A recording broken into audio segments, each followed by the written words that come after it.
Hiya, my name's Natalie. I'm from Positive Dog Behaviour Consultancy.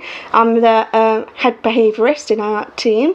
I wanted to discuss with you today the differences between UK and important rescues.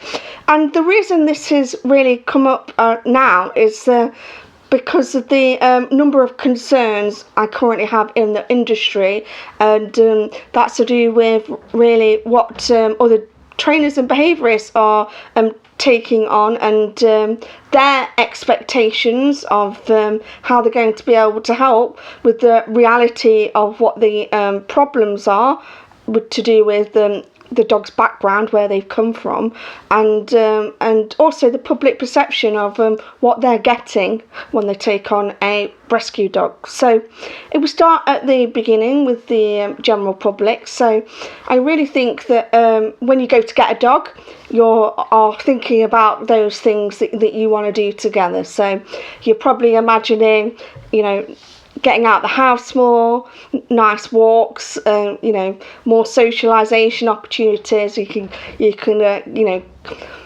feel much more comfortable when you go out alone, when you're with a dog, and it just creates so much more opportunities. They become a family member.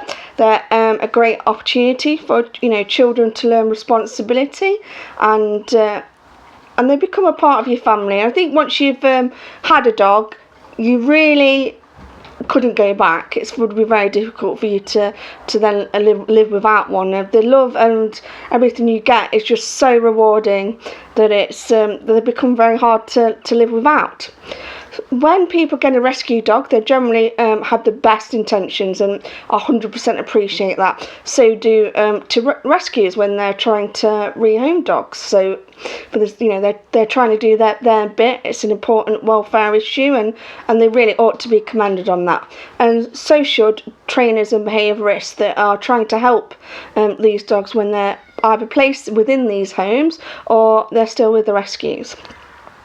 I think the public perception of rescue dogs in general is that those dogs are going to have been neglected or had something really bad happen to them, and that explains away the behaviour that they're presented with. So for some people, they won't be prepared for that at all, and then the shock that suddenly they brought this animal home, and as soon as they leave the house with them after the couple of weeks settling in period is they absolutely bite the head off at another person, a car, or a dog, and that sets a precedent for how they behave in the future. And this is like, oh my god, this isn't what I imagined being a dog owner would be like. And it's true that a high number of dogs are reactive or even aggressive that are in UK dog rescues, but the perception as to why that is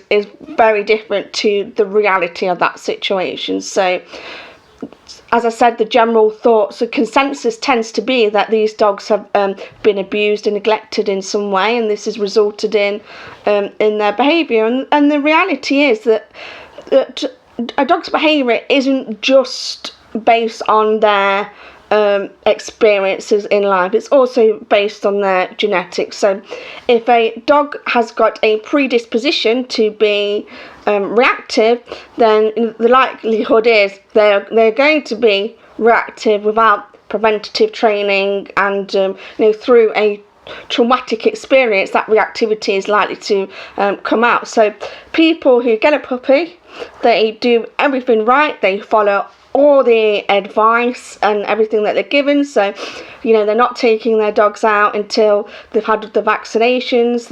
They're thinking in terms of puppy parties, and they're thinking, oh, let's get our dogs socialised. So these people are doing everything right. They're following what their vets have told them. They are following what people who are presenting as experts are telling them to do. And the reality is, then that doesn't necessarily pan out and lead to a well-balanced dog that can cope in a home environment. And the reason for this is because although it's important not to expose puppies to diseases that they aren't yet vaccinated for, the way in which we create those social experiences are a massive part of how that dog learns to be around other dogs in later life, and it often ends up being more negative than positive if social experiences aren't carried out in the right way. So puppy parties will be a prime example of that, and dog trainers and behaviourists that are listed to be talking now will all be cringing at the thought of puppy parties, because in a lot of times these are not well run, so puppies have got a free rein, so it's free play, and they're learning the wrong things from those interactions. They are not learning how to behave around other dogs, they're learning how to not behave around other dogs, so you're also undoing any social experiences they've had that have been positive so far. And then we have trainers and behaviourists that just don't have the experience to provide a good experience for a puppy, and the chances are that the takeaway for that puppy is going to be a problem, like reactivity.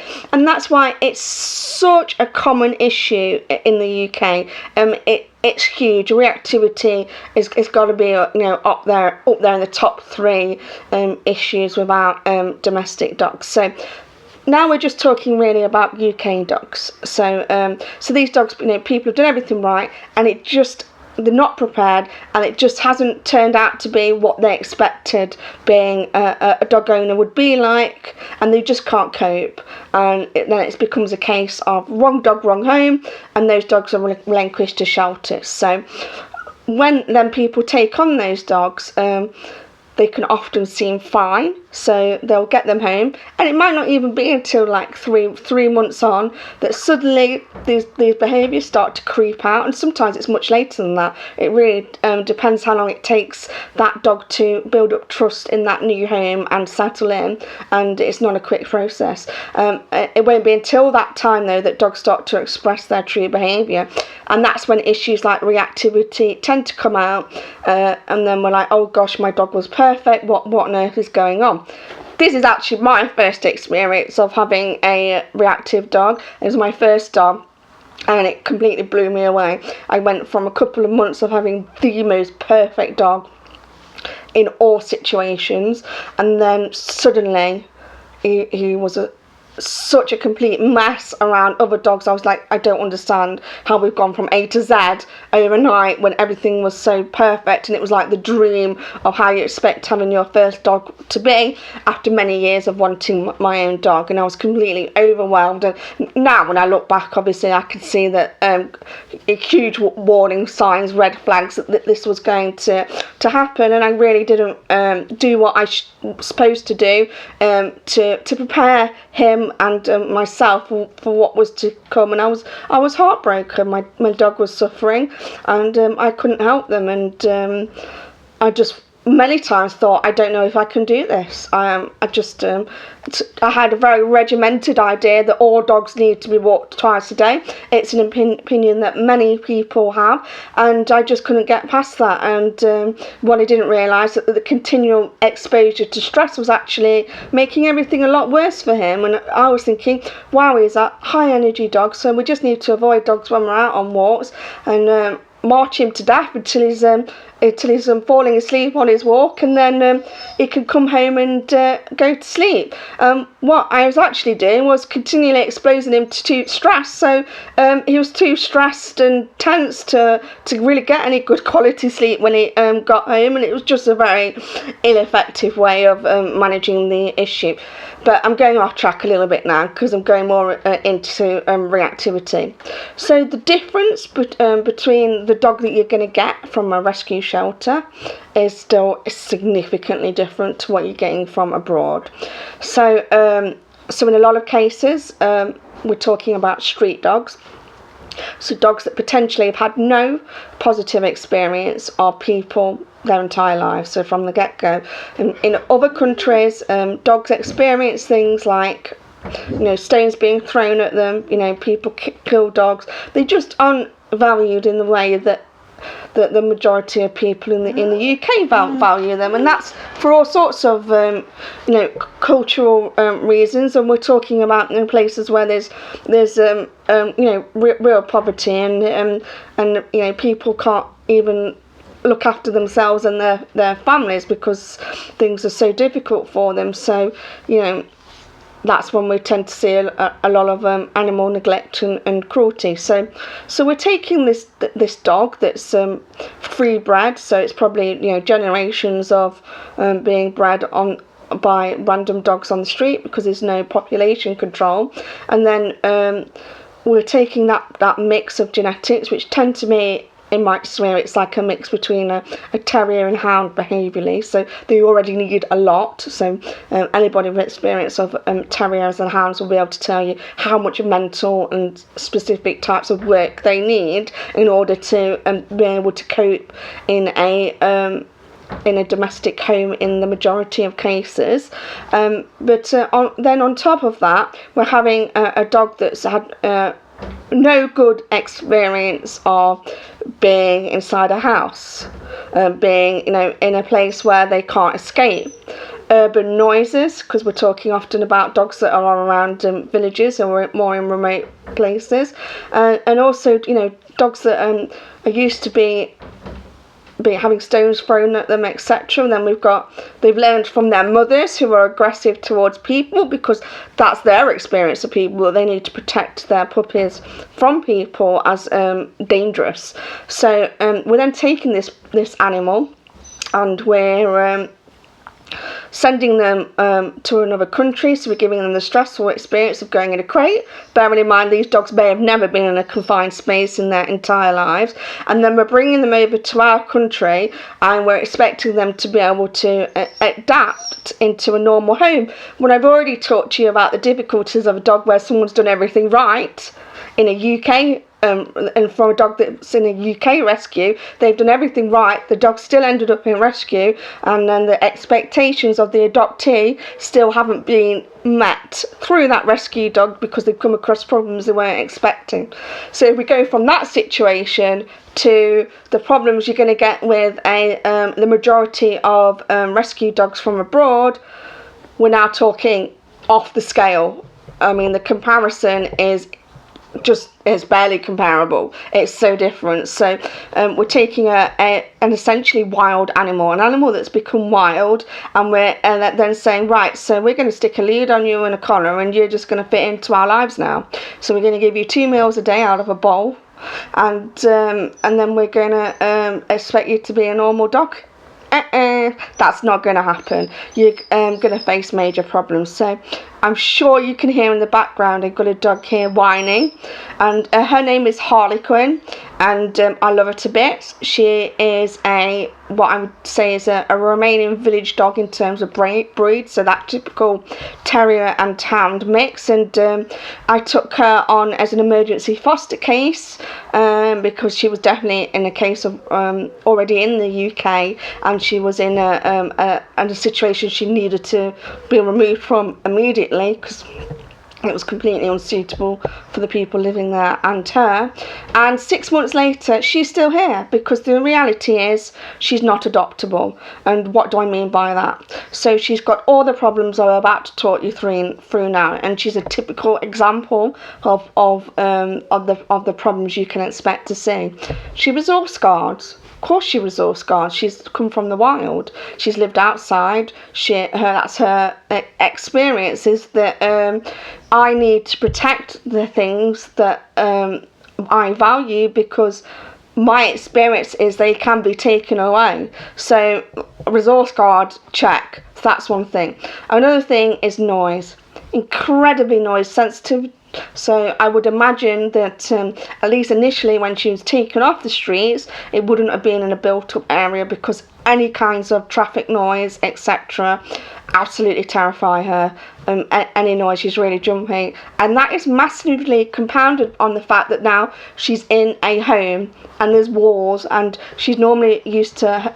She has a very strong fight or flight response, and her usual response is flight. Well, you can't You can't run away if there's a wall in front of you, and how else can you then cope? You're really being backed into a corner from her point of view. Her next line of call is the only one she's got left, and that's aggression.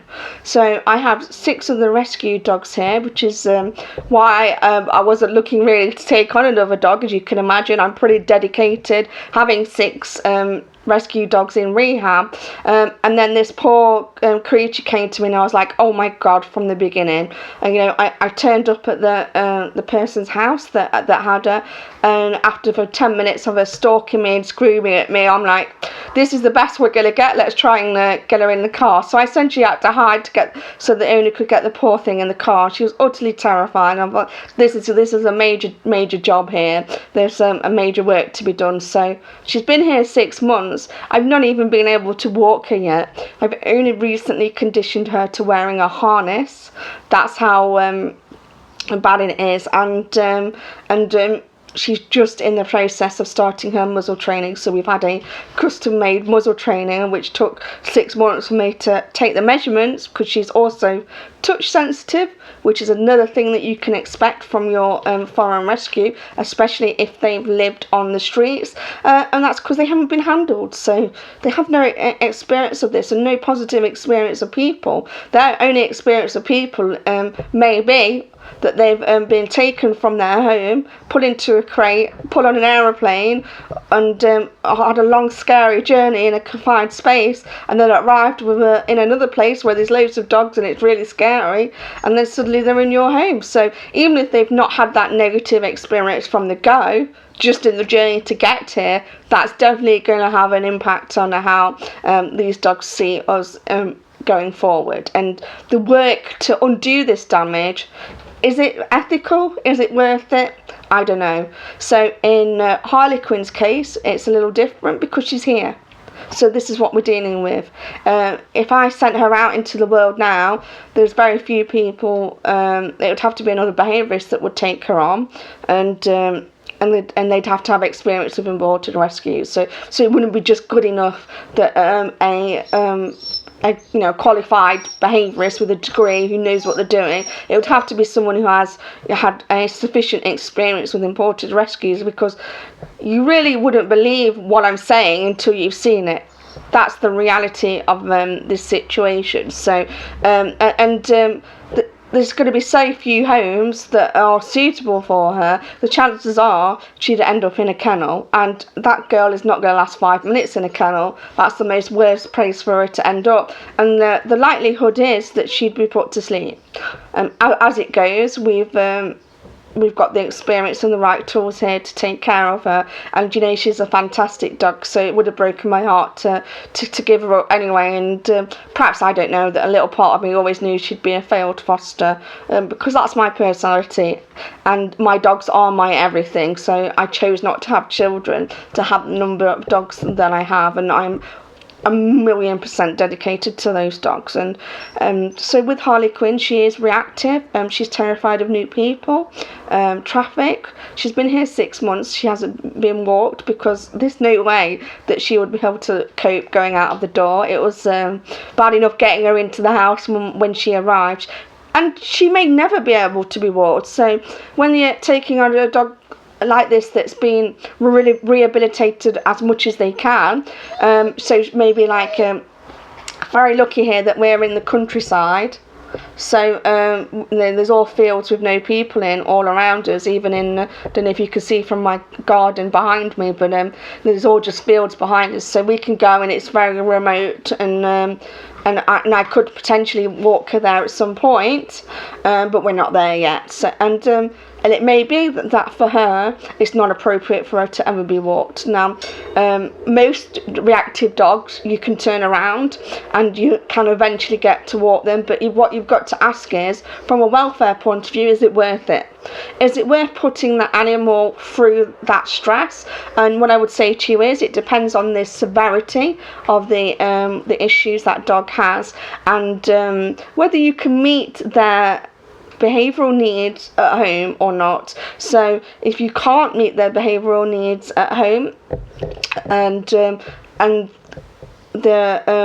you can deal with the reactivity when you're working in the situation on a walk, then it's obviously worth investigating. We don't just write dogs off. But the walk, what I'm trying to say is the important thing is that being able to walk the dog is for the dog and not for you, because being a dog owner and being told, you thought you'd be enjoying long walks in the countryside together and actually this dog isn't suitable to leave your home, is a difficult thing to hear.